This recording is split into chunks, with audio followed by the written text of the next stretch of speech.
Meanders. The course of a river comprises of three distinct parts. First is the upper or the mountain course where the river originates.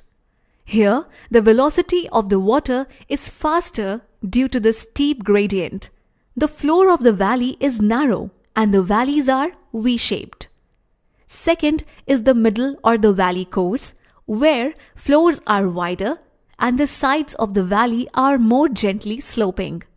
Here, the velocity of the river is slower than the upper stage.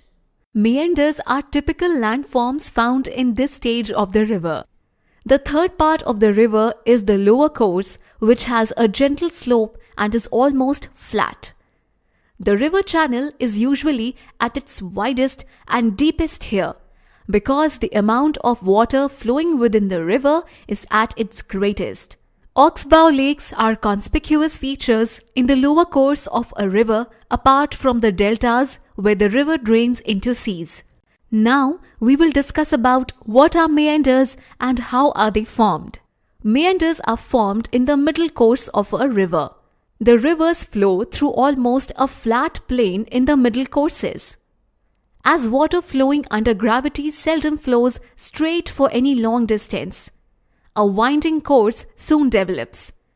The irregularities of the ground force the river to swing in great S-shaped curves, forming horseshoe-like loops called meanders.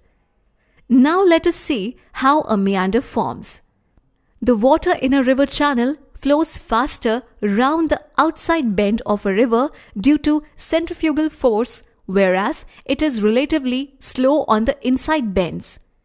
The fast-flowing water on the outside bend erodes the river bank, whereas slow-moving water deposits sand and mud on the inside bend.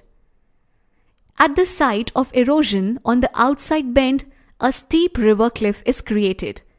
The water piles up on the outside bend due to centrifugal force.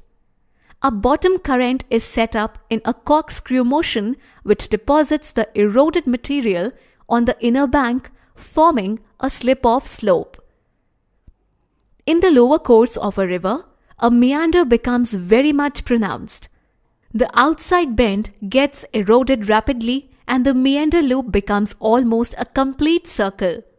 Gradually, the narrow necks of the loop erode further and intersect each other. Now, the river cuts through the intersection to flow in a straight path. As a result, the meander loop is abandoned and it forms an oxbow lake. The oxbow lake later turns into a swamp and subsequent floods may silt up the lake. It becomes marshy and eventually dries up.